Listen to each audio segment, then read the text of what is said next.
আল্লাহ আমার রব, এই রবি আমার সব।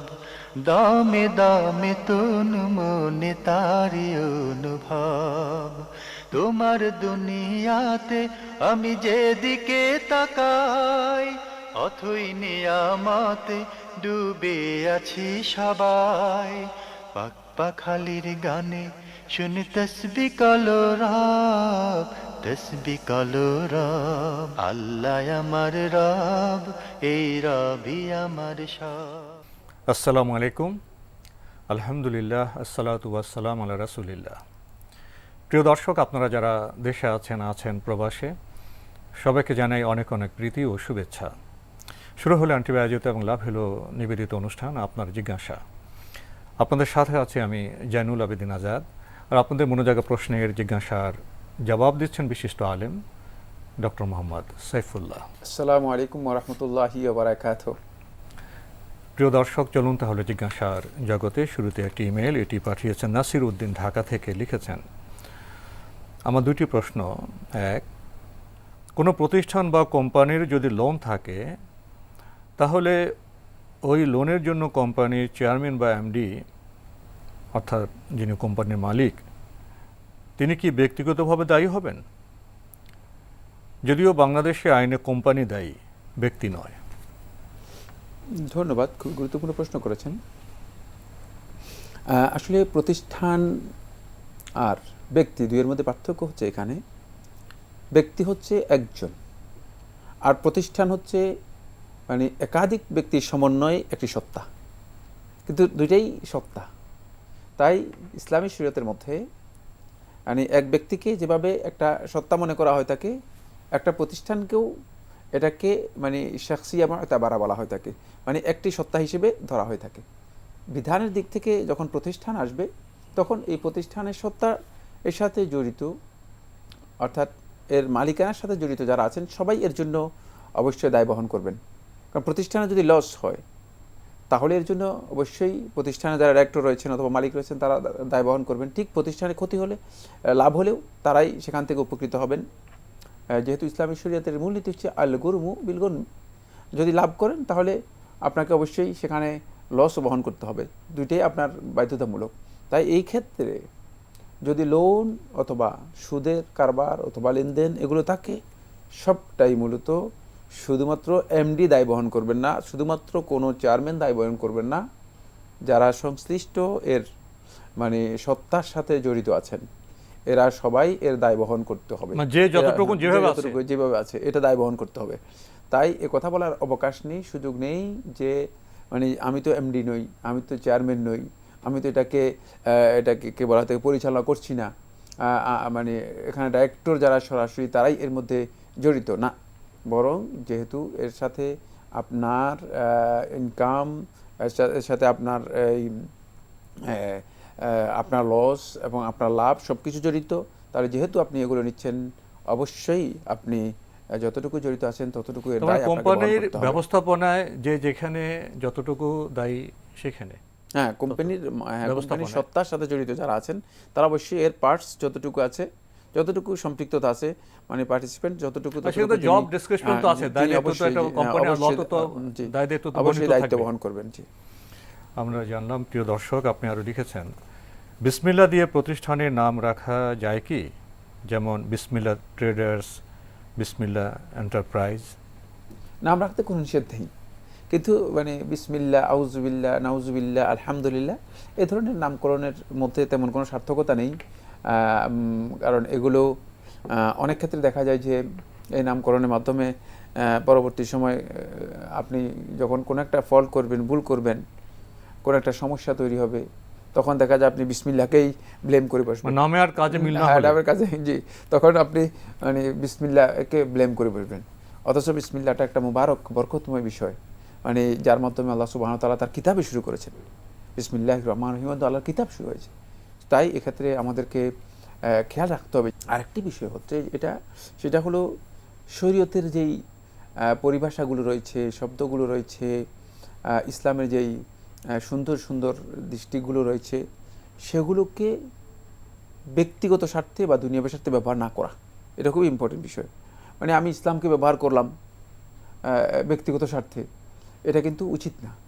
সেক্ষেত্রে মানে ব্যবসায়ের জন্য উচিত হচ্ছে যেটা, সেটা হলো মানে ব্যবসা ইসলামিক পলিসিতে চলবে, কিন্তু সেখানে ইসলামকে ব্যবহার যাতে না হয়। এর মাধ্যমে অনেকেই বর্তমানে দেখতে পাচ্ছি যে নিজস্ব ব্যক্তিগত মাসলাহাত, ব্যক্তিগত সুযোগ সুবিধাকে এনশিওর করার জন্য এই ধরনের অনেক শব্দ অনেকে ব্যবহার করে থাকেন। তাই এটা আমার কাছে খুবই ইম্পর্টেন্ট বিষয় মনে হয় দৃষ্টি আকর্ষণ করা, যে এগুলো থেকে আমাদেরকে বিরত থাকা আমি বর্তমান প্রেক্ষাপটে মনে করি যে একেবারেই উচিত। মানে কারণ এগুলোকে যথেষ্ট অপব্যবহার ইতিমধ্যে আমরা দেখেছি। আমাদের যারা ইসলামের নাম দিচ্ছেন তারা অপব্যবহার করছেন। মহান আল্লাহ তো মানুষকে আকল দিয়েছেন, জ্ঞান দিয়েছেন, মানুষও তাই জ্ঞানভিত্তিক সমাজ পরিগঠনের কথা বলে।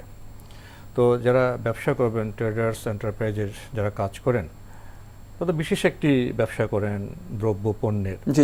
তো ব্যবসার যদি আমরা মূলনীতিতে তাকাই, নামে সে ব্যবসাটাকে প্রতিফলিত করতে হবে, বিষয়টাকে, বস্তুটাকে প্রতিফলিত করতে হবে।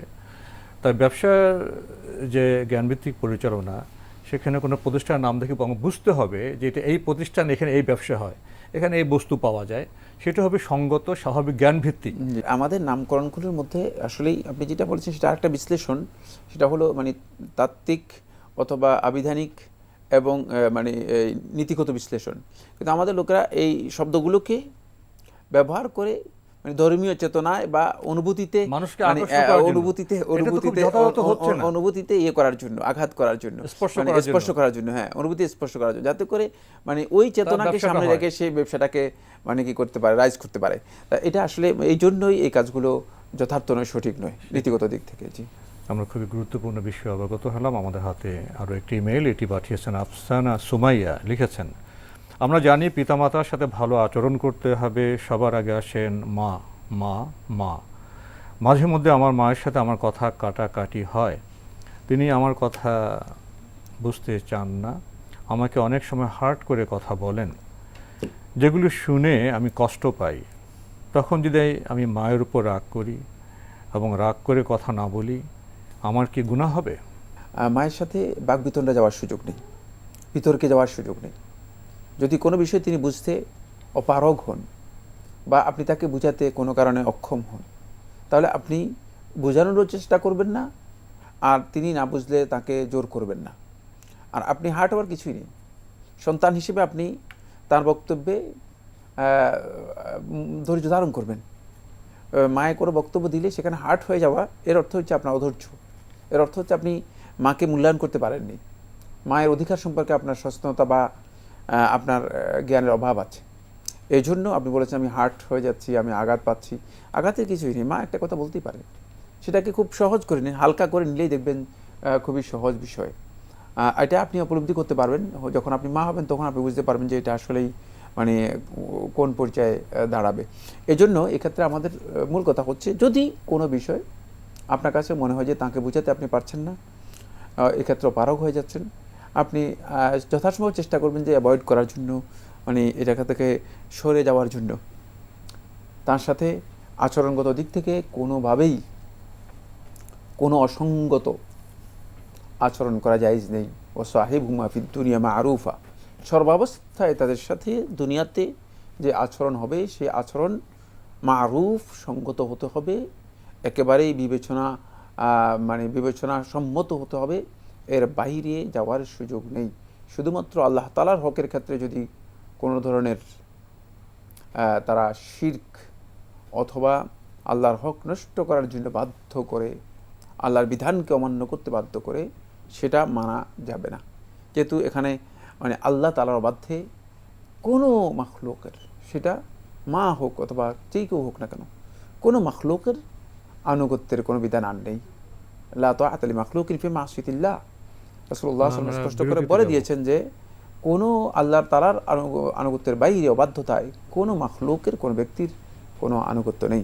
তাই এই ক্ষেত্রে শুধুমাত্র আপনি আনুগত্য করতে পারবেন না, আর বাকি সকল ক্ষেত্রে আপনাকে সংগতভাবে মায়ের আনুগত্য করে যেতে হবে, সেটা চেষ্টা করতে হবে সংযত হওয়ার জন্য, ধৈর্য ধারণ করার জন্য। আপনি মায়ের সাথে সন্তানের সঙ্গত আচরণ প্রসঙ্গে কিছু গুরুত্বপূর্ণ কথা বলেছেন। এখন মায়ের একটা দিক আছে, মা কি সন্তানকে বোঝার চেষ্টা করবেন না? কথাবার্তা যেন সন্তানরা হার্ট না হয়, সেদিকেও কি তাদের কোনো খেয়াল রাখার দায়িত্ব আছে? প্রত্যেকটা ক্ষেত্রে, এটা শুধু মায়েদের জন্য না, সকলের ক্ষেত্রে এই বিধান তো ইসলাম নিজ নিজ ক্ষেত্রে তার আচরণটা সঠিক হতে হবে। তার আচরণ তো অবশ্যই, মানে সেখানে এমন আচরণ প্রশ্নই আসে না। ইসলাম আচরণের মূলনীতি দিয়েছে। ইসলাম মাকে অনেক উপরে মর্যাদা দিয়েছে, মর্যাদার সাথে সঙ্গতিপূর্ণ আচরণ করতে হবে। অবশ্যই ইসলাম মানে মায়ের জন্য জায়েজ নেই জুলম করা, মায়ের জন্য জায়েজ নেই কটূক্তি করা, মায়ের জন্য জায়েজ নেই মানে একজনের উপর মানে মানে মানে তাকে এমন ব্যবহার করা যে ব্যবহারের কারণে সে মায়ের উপর অসন্তুষ্ট হতে পারে। আল্লাহ আমার রব, এই রবি আমার সব।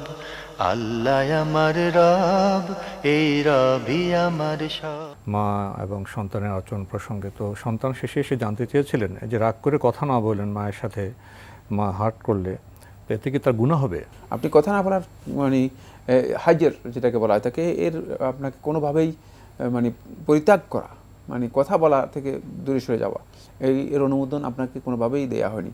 সেক্ষেত্রে আপনি মায়ের হকটুকু আপনি আদায় করে দিবেন, আপনার উপর যা দায়িত্ব আছে সেটা আপনি পালন করবেন। তিনি তার দায়িত্বের ক্ষেত্রে যদি ত্রুটি করেন, এর জন্য তিনি অবশ্যই আল্লাহ তাআলার কাছে জবাবদিহি করতে হবে। কেউ আল্লাহ রাব্বুল আলামিনের কাছে জবাবদিহি না করে মুক্তি পাবে না। সুতরাং তার জবাবদিহিতার বিষয়টি তার জন্য, কিন্তু আপনার উপর যেই হকটুকু রয়েছে ততটুকু আপনি পালন করে দেবেন। প্রিয় দর্শক, আমরা জানলাম মায়ের সাথে আচরণে আমাদের খুবই সতর্ক থাকতে হবে, সচেতন থাকতে হবে, সঙ্গত আচরণ করতে হবে। মায়ের দিক থেকেও বোধ দায়িত্ব আছে সন্তানকে বোঝার চেষ্টা করা এবং অযথা যেন আহত না হয় সেদিকেও দৃষ্টি দেওয়া প্রয়োজন। আফসানা সুমাইয়া, আপনি আরও প্রশ্ন করেছেন, আমরা দুই বোন, আমাদের কোনো ভাই নেই, আমার বাবার কিছু সম্পত্তি আছে, আমি জানতে চাই শরীয়ত মতে এই সম্পত্তি পুরোটা আমি, মা, আমার বোন নিতে পারবো? আর কারো কি ভাগ আছে? সম্পত্তি ছাড়া আমাদের আর আয়ের কোনো উৎস নেই, বাবা অসুস্থ, বাসায় থাকেন। বাবার ইন্তেকালে পরে সম্পত্তি বন্টনের বিষয় আসবে। এখন আপনি যেটা প্রশ্ন করেছেন, এটা বাবার ইন্তেকালের পরে আপনি কিভাবে জানেন যে মানে কে ওয়ারিশ হবে? সুতরাং কিভাবে আপনি সম্পত্তি নিয়ে যাবেন? তাই বাবার মৃত্যুর পরে মূলত এই মাসআলাটি আলোচিত হবে, মৃত্যুর আগে নয়। আমরা খুবই গুরুত্বপূর্ণ বিষয় জানলাম। প্রিয় দর্শক, আমাদের হাতে আরও একটি ইমেল পাঠিয়েছেন মঞ্জুরা সরকার, লিখেছেন, বান্দার হক নষ্ট করলে তারা মাফ না করা পর্যন্ত আল্লাহ তাআলা মাফ করেন না। এখন যদি কেউ এ কাজ করার পর অনুতপ্ত হয়, তাহলে কি আল্লাহ তাআলা মাফ করবেন না? বান্দার হক যদি কেউ নষ্ট করে থাকেন, আল্লাহ সুবহানাহু ওয়া তাআলা তওবা করলে অবশ্যই ক্ষমা করবেন। ক্ষমা করবেন না কে বলেছে? কিন্তু মানে সেটা আপনার পরিস্থিতি কি জানতে হবে। এমন যদি হয় যে আপনি বান্দার হক নষ্ট করেছেন আর তার হকটুকু আদায় করে দেওয়ার মতো আপনার সামর্থ্য রয়েছে, তাহলে তওবা হচ্ছে তার হকটুকু তাকে পৌঁছিয়ে দেয়া, অন্যথায় তওবাই হলো না। সুতরাং আমরা অনেকেই তওবার মানে আসল কথাই জানি না, এখানেই সমস্যা। আমরা মনে করছি আমি মনে মনে তওবা করে নিলাম, বললাম যে আল্লাহ তওবা করলাম। তওবা আসলে মৌখিক কোনো কিছুই না, তওবা হচ্ছে কাজের নাম, আচরণের নাম। হ্যাঁ, পরিপূর্ণরূপে আপনি ওই হকটুকু তার কাছে পৌঁছে দেবেন। এটা হলো প্রথম মাসালা। দ্বিতীয় মাসালা হচ্ছে মানে এমন অবস্থা যে আপনি তার কাছে হক পৌঁছানোর মতো সামর্থ্য নেই, এমন ব্যক্তি চিনেনও না, কার হক নষ্ট করেছেন, অথবা কোনো কারণে সেটা পৌঁছানোর মতো পসিবিলিটি নেই, সম্ভাবনা নেই, সম্ভব হচ্ছে না, অসম্ভব, অপারগতা আছে। এই অবস্থায় তার ওই হকটুকু তার পক্ষ থেকে আল্লাহর রাস্তায় কী করে দিতে হবে? দান করে দিতে হবে। কারণ তার পক্ষ থেকে দান করে দিবেন। যদি তাকে দিতে না পারেন, যাতে করে মানে কিয়ামতের দিন মানে এখান থেকে কী করা যায়, রিকভার করা যায়, মেকআপ করা যায়। কারণ আপনার তো হক রয়ে গেছে, ঋণ রয়ে গেছে, ঋণটা আপনি পরিশোধ করবেন কিভাবে? বেশি পরিমাণে আল্লাহর রাস্তায় সম্ভব হলে দান করবেন, সদকা খায়রাত করবেন। আর যদি সদকা খায়রাত করতে না পারেন, সদকা খায়রাত যেগুলোর মাধ্যমে হয়, যে ইবাদতগুলোর মাধ্যমে হয়, সেগুলো জেনে নিতে হবে, সেগুলো বেশি বেশি করে করবেন। বেশি বেশি করে ওই কাজগুলো করবেন যেগুলোর মাধ্যমে সাদাকা হয়ে থাকে, দান হয়ে থাকে, সেগুলো বেশি বেশি করে করবেন। হতাশ হওয়ার কারণে প্রিয় দর্শক, আমরা জানলাম বান্দার হক নষ্ট করলে বিভিন্ন পর্যায়ে সামর্থ্য অনুযায়ী সে হক ফিরিয়ে দেওয়ার তৌফিক আল্লাহ আপনাকে দিতে পারেন, না থাকলে তো সেই ব্যবস্থা বলা আছে। তো আমাদের বোধহয় হতাশ হওয়ার কোনো কারণ নাই। প্রিয় দর্শক, আমাদের হাতে আরও একটি ইমেল পাঠিয়েছেন রাহাত খান, লিখেছেন, ইমাম সালাম ফেরানোর পর 4 রাকাত বিশিষ্ট ফরজ নামাজের প্রথম 2 রাকাত ছুটে যাওয়ায় দাঁড়িয়ে কি ছুটে যাওয়া রাকাতগুলো ছানা পড়ে অথবা সূরা ফাতিহার সাথে সূরা মিলিয়ে আদায় করব, নাকি শুধু সূরা ফাতিহা পড়ে রুকুতে যাব? আপনি বলেছেন 4 রাকাত বিশিষ্ট সালাতের মধ্যে আপনি 2 রাকাত পেয়েছেন, আর 2 রাকাত কীভাবে আদায় করবেন? দাঁড়িয়ে যাওয়ার পরে আপনি আর সানা পড়ার প্রয়োজন নেই। সালাতে অংশগ্রহণ করার সময় সানা, যেহেতু আপনি সালাতের মধ্যে মাসবুক হয়েছেন, তখন আপনি আর সানা পড়ার প্রয়োজন নেই। আপনি দাঁড়ানোর পরে 2 রাকাত আদায় করবেন, সূরা ফাতিহা পড়বেন 2 রাকাতের মধ্যেই। যদি আপনি মনে করেন অন্য তেলাওয়াতও করতে পারবেন, সেটা আপনার জন্য সুন্নাহ, কিন্তু সূরা ফাতিহা অবশ্যই আপনি তেলাওয়াত করবেন। আর এই 2 রাকাত আপনার জন্য তৃতীয় এবং চতুর্থ রাকাত। খেয়াল রাখতে হবে যে সালাত পিছন দিক থেকে শুরু হয় না, 3 রাকাত থেকে শুরু হয়েছে সালাতটা, এমন নয়। আপনি যেখান থেকে অংশগ্রহণ করেছেন, মানে সহি বক্তব্য হচ্ছে, আলেমদের এই মাসআলার মধ্যে দ্বিমত আছে, কিন্তু বিশুদ্ধ বক্তব্য হচ্ছে সালাতে আপনি যখনই মানে তাকবীরাতুল ইহরামের মাধ্যমে প্রবেশ করেছেন, তখনই আপনার সালাত শুরু হয়েছে, প্রথম রাকাত শুরু হয়েছে। মানে আপনি পিছনের রাকাত থেকে কীভাবে মানে অ্যাড হবেন? পিছন থেকে কোনো ইবাদত শুরু হয় না, ইবাদত শুরু হয় থাকে প্রথম থেকেই। তাই তখন থেকে আপনার প্রথম রাকাত। এই জন্য আপনি যখন সালাতে মানে ঢুকেছেন, তখন আপনার প্রথম রাকাত, তারপরে দ্বিতীয় রাকাত, তারপর তৃতীয় রাকাত, তারপরে চতুর্থ রাকাত, এভাবে আপনার শেষ হবে। এই ক্ষেত্রে আপনি ইমামের পেছনে এই রাকাতগুলি শেষ করবেন, এটাই বিশুদ্ধ মাসআলা। এটি রাসূলুল্লাহ সাল্লাল্লাহু আলাইহি ওয়াসাল্লাম হাদিস থেকে, রাসূলুল্লাহ সাল্লাল্লাহু আলাইহি ওয়াসাল্লাম নির্দেশনা থেকে বোঝা যাচ্ছে। বাকি এই মাসআলার মধ্যে আলেমদের দ্বিমত আছে। আমরা জানলাম, প্রিয় দর্শক, আমাদের হাতে আরও একটি ইমেল পাঠিয়েছেন এক ভাই, নাম প্রকাশে অনিচ্ছুক। লিখেছেন, আমরা অনেক সময় রাস্তায় 2-1 টাকা পড়ে থাকতে দেখতে পাই, কিন্তু অনেক ভিক্ষুকে সে টাকা দিলে তারা নিতে চান না। প্রসঙ্গত আমাদের এলাকায় 2-1 টাকার কয়েনের ব্যবহার প্রায় নেই বললেই চলে। এক্ষেত্রে আমাদের করণীয় কি হতে পারে? 2-1 টাকা যদি রাস্তায় পাওয়া যায়, কেউ যদি পেয়ে যান, তো তার জন্য উঠিয়ে নেওয়া এটা উত্তম। কারণ হচ্ছে সম্পদ নষ্ট হতে পারে, যে কেউ মানে নষ্ট করে ফেলতে পারে, এই জন্য উঠিয়ে নেওয়াটা তার জন্য উত্তম। এক্ষেত্রে এটি তার জন্য ব্যবহার করাও জায়েজ, তিনি এটা সদকা করাও জায়েজ। আর আপনি যে সদকার কথা বলছেন, ভিক্ষুক 2 টাকা বা 1 টাকা নেয় না, এটা হয়তো আপনি কোন এলাকার লোক সেটা জানি না আমি, কিন্তু অনেক ভিক্ষুক তো আমরা দেখতে পাই যে 2 টাকা 1 টাকা নেই। যদি আপনি দেখেন যে নেয় না, তাহলে সেক্ষেত্রে আপনি মসজিদে দিয়ে দিতে পারেন, অন্য কারোর কোনো প্রতিষ্ঠানেও দিয়ে দিতে পারেন, অথবা 2-1 টাকা একসাথ করে পরবর্তীতে একসাথেও দিতে পারেন। এগুলোর মানে এই পলিসি ওনার থেকে 2-1 টাকা যোগ করে এটা 5 টাকা করে দিয়ে দিতে পারেন। আর এটা তো আমাদের জিজ্ঞেস করার প্রয়োজন নেই, এটা কোনো শরীয়র মাসআলা নয়, এটা হচ্ছে আপনি মানে দান করার মাসআলা। কীভাবে দান করবেন সেটা দান করে দেবেন, তবে উত্তম হচ্ছে দান করে দেয়া, নিজে ব্যবহার না করা। তবে আপনার জন্য এটা জায়েজ আছে, আপনার জন্য জায়েজ, আপনি দান না করে আপনি নিজে ব্যবহার করতে পারবেন। 1 টাকা 2 টাকা দিয়ে চকলেট খেতে পারেন, যা পাওয়া যায়। আমরা জানলাম, প্রিয় দর্শক, আমাদের হাতে আরও একটি ইমেল পাঠিয়েছেন কুইন কানিজ। লিখেছেন, আমার পরিচিত একজন আমাকে মেসেজ দিয়েছেন যে তার একজন রিলেটিভের বিয়ে একটা ফটোগ্রাফার সাজেস্ট করতে। আমিও এত না ভেবে নাম বলে দিয়েছি। এখন যদি তারা কাফেরদের সাদৃশ্য গ্রহণ করার মতো বিয়ে করে, তাহলে কি আমারও সেম গুনাহ হবে আর আমি কাফের হয়ে যাব? আমি তাড়াতাড়ি আল্লাহর কাছে ক্ষমা চেয়েছি আর রিপ্লাই দিইনি, জানাবেন? এতে কাফের হওয়ার কিছুই নেই, গুনারও কিছুই নেই, এটি গুনার সাথে সম্পৃক্ত কোনো বিষয় নয়। কেউ এসে আপনাকে যদি জিজ্ঞেস করে যে আপনি কি মানে আমাকে একজন ভালো ফটোগ্রাফার দিতে পারেন, অথবা একজন এইটাকে ড্রাইভার দিতে পারেন, অথবা একজন মেকার দিতে পারেন, অথবা একজন কুকার দিতে পারেন, আর আপনি সেটা দিলেন, কুকার দেওয়ার পরে সে তাকে হত্যা করে ফেললো, এই জন্য কি আপনি গুনাহগার হবেন না?